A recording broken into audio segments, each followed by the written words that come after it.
The sleek electric Mercedes rolled into the Malibu driveway without a whisper. The kind of quiet that usually meant comfort, peace, home. David Thompson had cut his trip short to surprise the people he loved.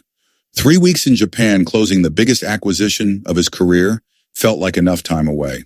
At 41, the CEO of Thompson Tech had built an $8 billion empire out of a Silicon Valley dream. But the person he was most excited to see wasn't a board member or a billionaire friend. It was Ruth Williams, the woman who had saved his life when he was 9. Ruth wasn't his biological mother. She was something stronger, the mother who chose him when no one else did. The adoption system placed him in her tiny Southside Chicago home decades ago. She was a retired nurse with a modest pension, yet she took extra shifts at 2 hospitals to pay for his programming classes because she saw light in him before anyone else even looked. David stepped out, grabbed his bag, and walked toward the side kitchen entrance with a soft smile, already picturing her face when he brewed her favorite tea Earl Grey with honey, just like she used to make when he came home bruised by the world. Then he froze. Voices. Tense. Cruel. Isabella's voice sliced through the marble hallway like a blade. Isabella had always played sweet around him. Little hugs, polite smiles. Oh, Ruth is like family. But standing in that shadowed doorway, David heard the truth that had been living behind the performance. Ruth tried to hold her dignity together. I'm not a maid. David invited me to live here as family. Isabella's laughter grew uglier. Family? You're a black woman from Chicago who picked him up from an institution when nobody else wanted him. Please, you were paid by the state to take care of him like any nanny. Don't get it twisted. David's briefcase slipped from his fingers to the Persian rug. Paid by the state, Ruth had never once spoken about a check, a subsidy, a job. To him, she was simply the woman who loved him for free when everyone else priced him at zero. Isabella kept going like cruelty was a sport. And stop leaving your hair in the drain of the bathroom you use. It's disgusting. Starting today, you use the basement bathroom. Ruth's voice trembled. But the basement doesn't have heating. Then use cold water. It might teach you you're not a guest here. You're tolerated. David stepped closer without letting himself be seen and saw Ruth huddled by the granite island, hands shaking around a cup of tea gone cold. The same hands that wiped his tears, held his forehead through fevers, braided courage into him when he was too small to find it alone. And then he noticed it, the detail that tore his heart open. Ruth was wearing a cleaning uniform. Isabella hadn't just degraded her with words. She had dressed the woman who raised a billionaire like hired help in her own son's home. David backed away into the garden, lungs burning, memories pouring in so fast they hurt. Ruth at 35, coming home exhausted from a double shift, still smiling while she handed him his first used laptop. Ruth with swollen feet at midnight, staying up to quiz him for a programming competition. Ruth saying, "Baby, one day you'll be big enough to help people like us, but never let anyone make you forget where you came from." Now at 67, she was being humiliated under the roof her sacrifices built. David pulled out his phone and opened the home security app. If Isabella felt bold enough to say this when he was in the house, what was she doing when he was halfway across the world? For the next 3 hours, he locked himself in his office and watched footage that made his stomach turn. Isabella ordering Ruth to eat cold leftovers in the basement while she served herself gourmet meals upstairs. Isabella hiding heater remotes when David traveled, so Ruth shivered through California winter nights. Isabella intercepting Ruth's mail letters from Oldie. Chicago colleagues, medical updates, anything that tethered her to her life, then tossing them like trash. And then he saw the clip from 2 weeks ago and felt something inside him split. Ruth had set a small table with candles to celebrate the anniversary of the day she adopted him. She'd baked a cake with hands stiff from arthritis, waiting for him to come home from New York. Isabella walked in, stared at the scene, and sneered straight toward the camera as if she knew David would watch later. How pathetic. An old black woman pretending she's the mother of a white billionaire? Delusional? She swept the cake into the trash, blew out the candles, and forced Ruth to clean the mess before David arrived. Even worse, when David called from his trip and asked if Ruth enjoyed the surprise Isabella organized, his wife lied like breathing. She loved it, honey, she cried, said you're the best son anyone could ask for. Ruth did cry. David saw it, but it wasn't joy, and Isabella's response was the worst. Don't worry, girls, I'm documenting her episodes. Once I have enough, I'll convince David she has dementia and needs to be committed. Problem solved permanently. David stared at the screen, hands shaking, not just from rage, but from the sickness of betrayal. She wasn't mean. She was strategic. She was building paperwork to erase his mother from his life. That night, he pretended to sleep while Isabella came home glowing from a spa day. He watched her scroll through those messages with satisfied little smiles. Then she nudged him softly. David, tomorrow we need to talk about Ruth. Some troubling things happened while you were away. Her voice was concerned. Wife perfection, practiced and polished. David mumbled like he was half asleep, while inside he was already moving pieces across the board. At breakfast with Ruth, allowed upstairs only because David was present, Isabella began her show.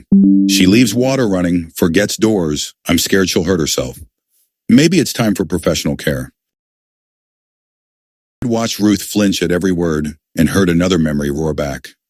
12-year-old David coming home with a split lip after boys at school called him an orphan bastard. Ruth cleaned his face, kissed his forehead, and said, "Some people try to make you feel small because they're small inside. Remember, you carry the strength of ancestors who fought so you could stand here one day when you're big. You'll protect people the way I protect you." She had kept that promise. Now it was his turn. David set his coffee down, calm as ice. Interesting. Where do you recommend this care? Isabella's eyes lit up like she'd already won. Sunny Acres. They're wonderful. They know how to handle people in her condition. David knew Sunny Acres expensive, discreet, a polite cage for wealthy families to hide inconvenient relatives. Already researched this, he said. We have lives. She didn't realize the boy from Chicago hadn't disappeared. He just learned to wear suits. And she didn't realize Ruth had taught him the real meaning of power. Use it to protect love. David quietly hit record on his phone. Some conversations needed to live forever. For 3 days, he played the busy husband while building a case. He watched Isabella invent new episodes over. How Ruth tried to call someone at 4 a.m. How she didn't know what day it was. While David already knew from footage that Ruth had been trying to reach an old colleague in Chicago, and Isabella had hung up the phone herself. Then Isabella said, "Sunny Acres has a spot next week. We should move fast." David understood the clock. She was accelerating. While Isabella was at the spa, David met Marcus Rivera, a private investigator with a history in domestic abuse and family fraud cases. We do a forensic pull on her devices. If she's planning an institutionalization plot, she's leaving digital fingerprints. 2 hours of access should do it. David thought of the charity dinner Friday night. Isabella always left her phone charging upstairs. Perfect. Home, his attorney called with urgency. "David, I'm hearing Isabella is seeking guardianship orders for Ruth on a dementia claim." David's chest went cold. Guardianship would give Isabella legal authority to institutionalize Ruth and cut David off. "File a counter-petition now," David said. "Revoke any power of attorney she has." The lawyer hesitated. "That may alert her?" "Good," David snapped. "I'd rather alert her than lose my mother." That evening, he found Ruth in the garden on the small bench she'd asked for, the one quiet thing she wanted. He sat beside her. "Mom, I need honesty. Has Isabella been treating you well when I'm gone?" Ruth's eyes held that old war between protecting him and trusting him. Finally, she whispered, "Don't let anyone tell you you don't belong in your own family." Tears trembled on her lashes. "Sometimes I forget what a brave boy you were." He smiled softly. "I'm still that boy. And now I protect you." The next morning, Rivera sent preliminary results. Worse than David imagined. The Malibu elite wives weren't just gossiping about Ruth. They were coordinating similar schemes against other elderly relatives, sharing tactics to label them confused, forge notes, and push them into residences. A conspiracy of cruelty wearing pearls. David printed stored backups in a private safe Isabella didn't know existed, and remembered Ruth's old lesson. True strength is silent, patient, and devastating when it finally moves. Friday came.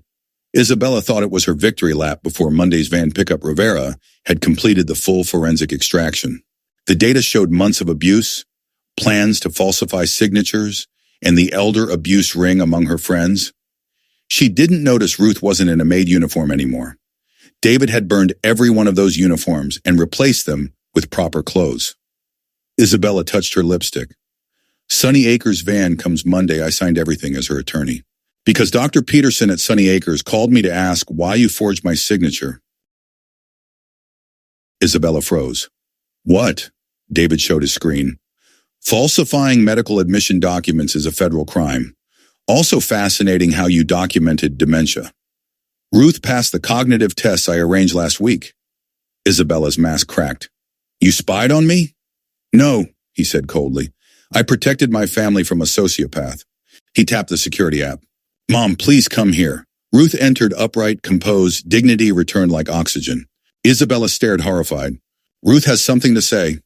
David connected his phone to the giant TV. Messages from Malibu elite wives lit the screen in merciless clarity. David's old maid is confused again. It's already public. He held up notifications. TMZ, LA Times, page 6. The story's live. Photos of you forcing my mother into a maid uniform. You and your friends exposed for elder abuse schemes. Isabella collapsed into a chair like her bones gave up. My life. My reputation. You built it on cruelty, David said. I just turned on the lights. Her phone started ringing nonstop, friends screaming, lawyers dropping her, social circles evaporating. David continued calmly. Divorce papers are filed. Prenup says abuse means you leave with nothing. She stumbled over the word. Prenup? You said we didn't need one. He met her eyes. I lied, like you lied about everything else. David shook his head. The time to change was before you broke my mother. Ruth stepped forward, voice quiet but unshakable. You don't have to change for me. You just have to leave my family. A car waited outside. Her bags were already packed. Isabella walked out of the mansion she'd used like a stage for cruelty, still not grasping that losing luxury was only the first ripple. The real consequences were coming.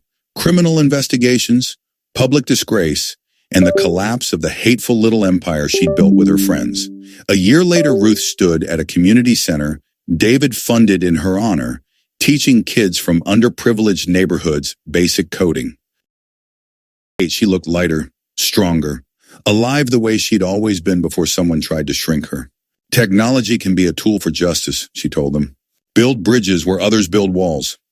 Isabella lived in a modest apartment, shunned by everyone who once toasted her at charity galas, discovering that privilege without character is a paper crown. She messaged David once, I was a different person. Can we try again? He deleted it.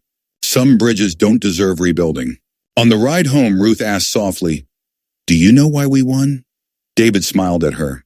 Because you taught me strength isn't having power. It's using it to protect who you love. Isabella tried to humiliate the woman who raised a billionaire and thought she'd never be seen. Instead, she revealed that love forged Ruth into something unbreakable, and Ruth forged David into someone unstoppable. The real revenge wasn't cruelty returned. It was dignity restored, truth exposed, and a son keeping the promise his mother planted in him a lifetime ago. If this story reminds you that family and justice come before status and prejudice, stay with us because the world still needs more moments where love stands up and hate finally learns what it costs.